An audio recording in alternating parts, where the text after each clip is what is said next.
Olá! Dando sequência ao vídeo em que eu faço uma provocação ou a questão de análise inicial é o que é ser pobre geograficamente, neste vídeo aqui nós vamos começar a discutir e responder essa questão, ou apenas levantar linhas gerais sobre os direcionamentos da resposta a essa questão. Então, o que é ser pobre geograficamente? Segundo a fórmula da desigualdade que eu desenvolvi na minha tese, uma pessoa, para ser pobre, ela tem que gastar muita energia para usar o território. Ou seja, ela aplica um esforço demasiadamente grande para usar o território.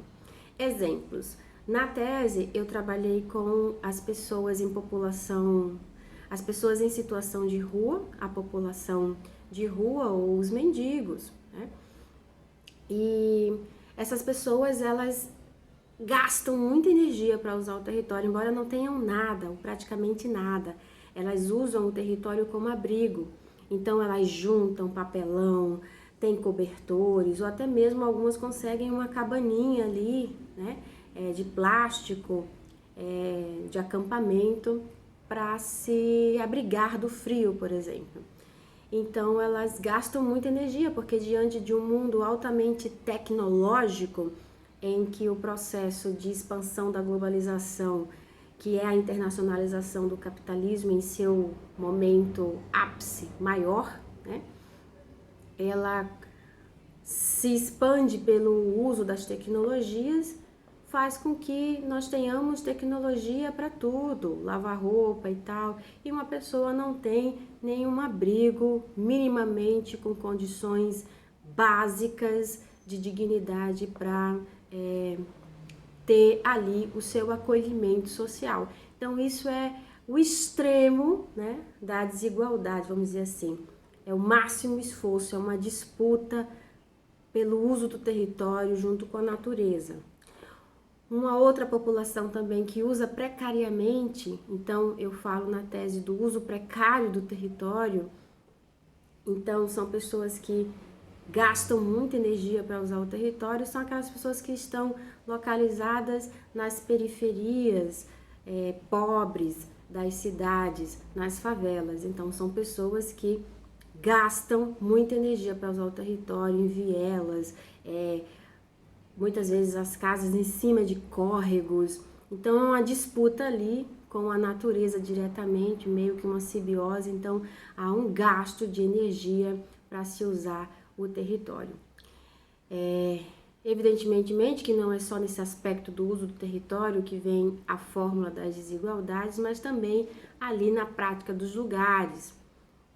Porém, é pelo meio técnico, científico, informacional que esse esforço ou essa energia a se usar o território vai se dar da maneira mais emblemática.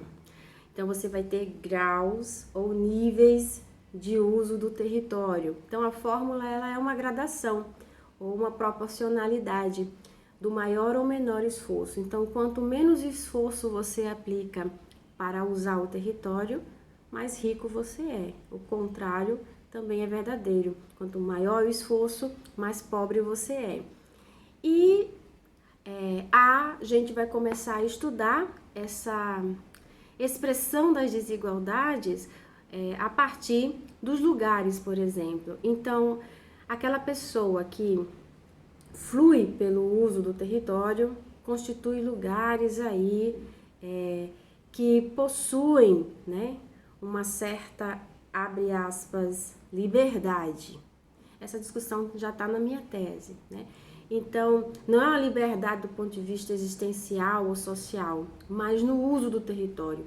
Então, se eu quiser hoje ir para os Estados Unidos, ou para a França, ou até mesmo para a China, se eu tiver as condições, se tiver as condições do uso do território, eu não tenho tanto esforço, eu não tenho tantos impedimentos para usar o território, eu vou livremente. Eu fluo, eu sigo o fluxo né? Agora, se eu for dependente de cartão de crédito, salário, então eu já não vou poder ir para qualquer local do globo fluidamente, né? Eu não vou fluir junto com o território.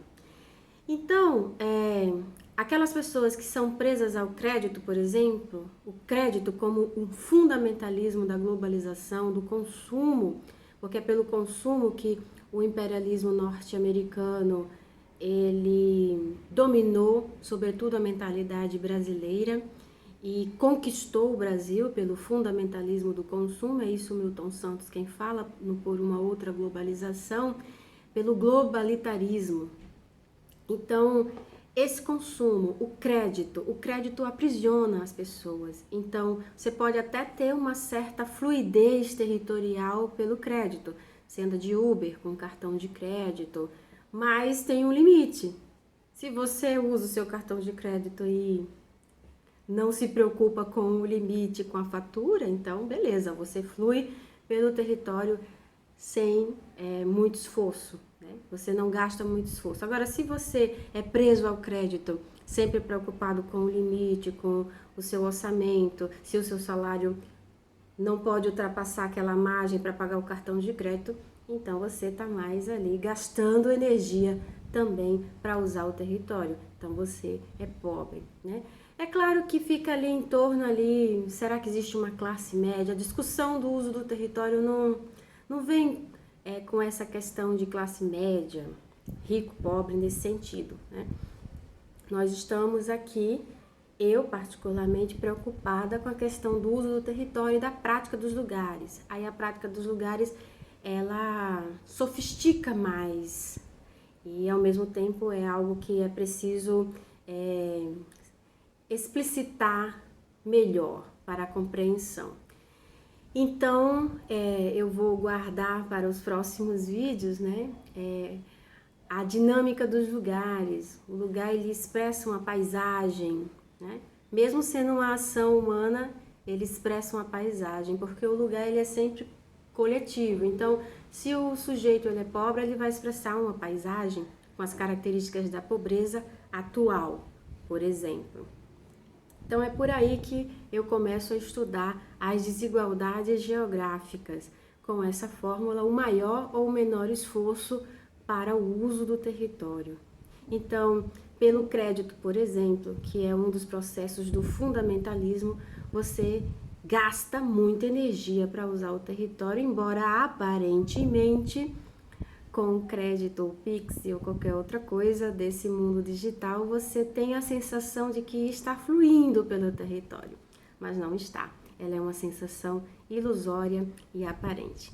Mas nos próximos vídeos eu vou também, não necessariamente na mesma ordem, eu vou comentando mais sobre essas características das desigualdades geográficas que eu começo a me dedicar. Se você gostou desse vídeo, continue nos acompanhando e até a próxima.